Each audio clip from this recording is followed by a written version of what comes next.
Doctor Dhulia माले मानकर parliament से मजलिस के 2 एमएलए होने के बावजूद मजलिस जो है क्यों उम्मीदवार नहीं थी? देखिए, ये इलेक्शन जो है पूरे मुल्क के लिए काफ़ी अहमियत का हामिल है। ये इलेक्शन वाकई में जो है पार्लियामेंट इलेक्शन मुल्क की तकदीर का फ़ैसला करेगा। 10 साल पहले जो कहानी शुरू हुई थी इस मुल्क में सियासत में, अब वो अपने क्लाइमेक्स की तरफ है।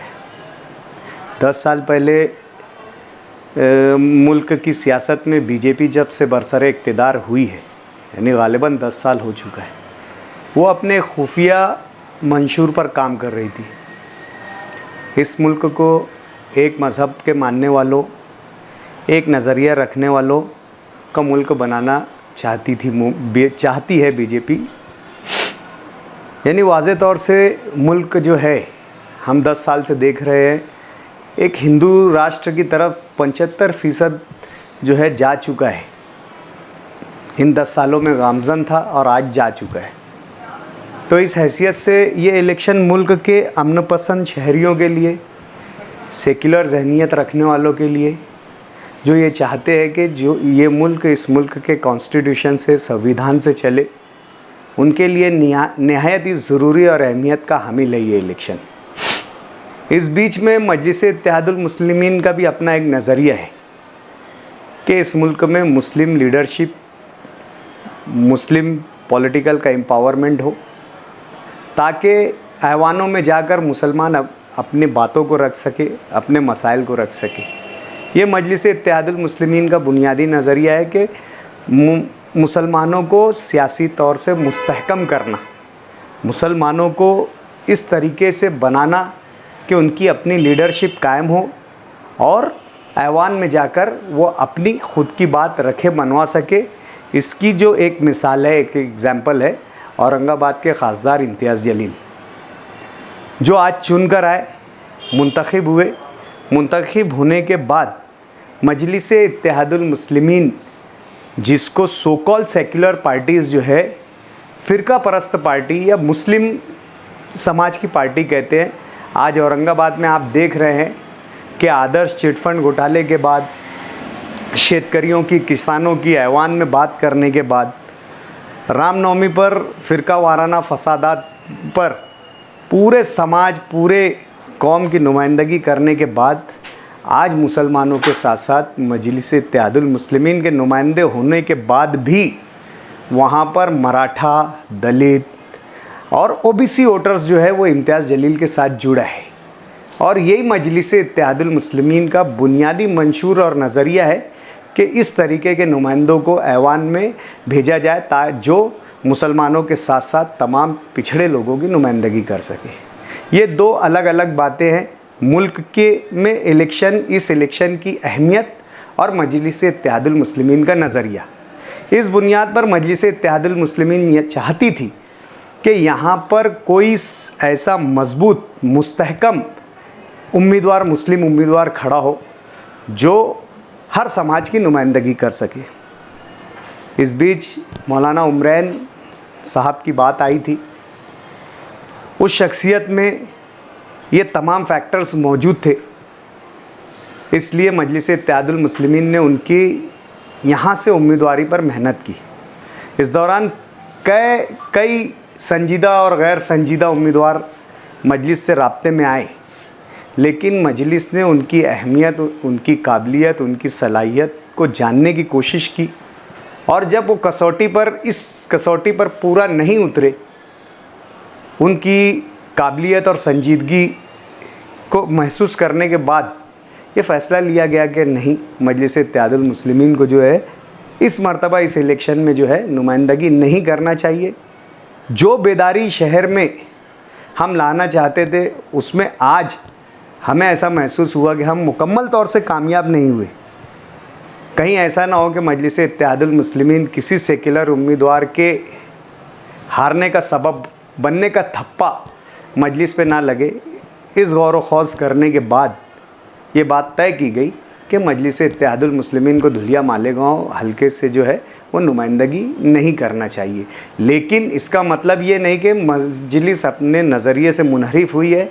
आज भी हमारी ये सोच है कि मुसलमानों का पॉलिटिकल एम्पावरमेंट होना चाहिए, मुसलमानों को पॉलिटिक्स में मजबूत होना चाहिए।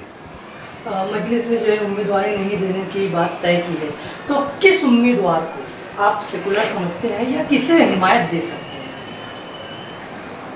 देखिए, हमने तो इतने ज़ख्म, इतने दर्द सेकुलर पार्टीज़ के नाम पर सहे कि अब दर्द बयान भी नहीं कर सकते। लेकिन आज हालात जो है जिस तरीके के पैदा हुए, उसमें हमें दो बुराइयों में से एक बुराई का ऐसा इंतखाब करना है। मान लो हम ऐसे कि छोटी बुराई और बड़ी बुराई, छोटा दुश्मन और बड़ा दुश्मन। आज हालात और वक्त के पेश नज़र और उसके तनाजुर में सेकुलर अब उम्मीदवार जो बचे हैं उनमें हमें फ़ैसला करना है। आज वहाँ हम इस मोड़ पर खड़े हैं कि जाए तो किधर जाए वाला मामला हम आज हमारे साथ है। इस बीच में हमें जो भी बेहतर लगेगा, जो सो कॉल्ड सेकुलर्स हैं या सेकुलर पार्टियां हैं, अब उनका एक खुले तौर से दुश्मन है, एक छुपे तौर से दुश्मन है। इस बीच में हमें फ़ैसला करना है। जाना तो बहरहाल किसी भी एक सिमत है। इसके ताल्लुक़ से हमने जो है 5 तारीख को हमारी मशवरती मीटिंग रखी है। जो भी हमारे शहर के ज़िम्मेदारान हैं, पार्टी के ज़िम्मेदारान हैं, हमारे मुताल्लिकीन हैं, हमारे हमदर्दान हैं, 6 तारीख को हमने जो है 5 तारीख को जो है इस ताल्लुक़ से जो है 8 नंबर स्कूल हयात मस्जिद के पास इस्लामाबाद में एक मीटिंग रखे। उसके बाद 6 तारीख को जो है हमने प्रेस कॉन्फ्रेंस रखे इस उन्वान से कि शहर में किस तरीके से जो है सियासी बेदारी के साथ साथ वोटर्स में भी बेदारी लाई जाए और किस मंशूर, किस एजेंडे के तहत, किस हालात के तनाजुर में हमें वोट देना है।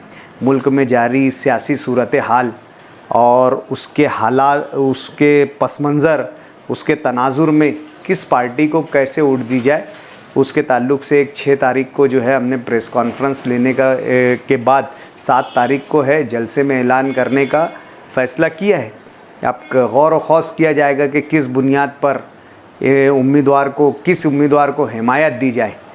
मुल्क में हालात ऐसे भी हो रहे हैं कि सेकुलर पार्टीज़ के नाम पर चुनकर आने के बाद बहुत सारे नुमाइंदे और बहुत सारी पार्टीज़ जो है आज वो बीजेपी का या तो बीजेपी का डायरेक्ट हिस्सा बन गई है या इनडायरेक्ट हिस्सा बन गई है। तो कहीं ऐसे कोई मामलात पेश ना आए, इन तमाम बातों को कसौटी बनाकर 7 तारीख को हम ऐलान करेंगे कि किस उम्मीदवार के साथ हम जाएं। आपका जो जलसा होगा उसके अंदर क्या मौजूदा रुकन असम्बली भी शामिल होंगे? देखिए, हमने जो जलसा रखा है अभी हमने हमारी पार्टी के ज़िम्मेदारान तक आज की सूरत हाल पेश कर दी है। हमारे रियासती सदर इम्तियाज़ जलील साहब और कौमी सदर बैरिस्टर असदुद्दीन अवैसी साहब को व्हाट्सएप के ज़रिए जो आज के हालात हैं उनसे हमने आगाह कर दिया है। अभी तक के पार्टी के ज़िम्मेदारान ने आपस में इस मसले पर डिस्कस नहीं किए, इसलिए वाज़े तौर से आज मजलिस इत्तेहादुल मुस्लिमीन को किस उम्मीदवार को सपोर्ट करना चाहिए इस तरीके का कोई भी जो गाइडलाइन या डायरेक्शन ऊपर से आया नहीं है। हमें मालेगांव की शहर की सियासत में रहना है, आगे भी रहना है।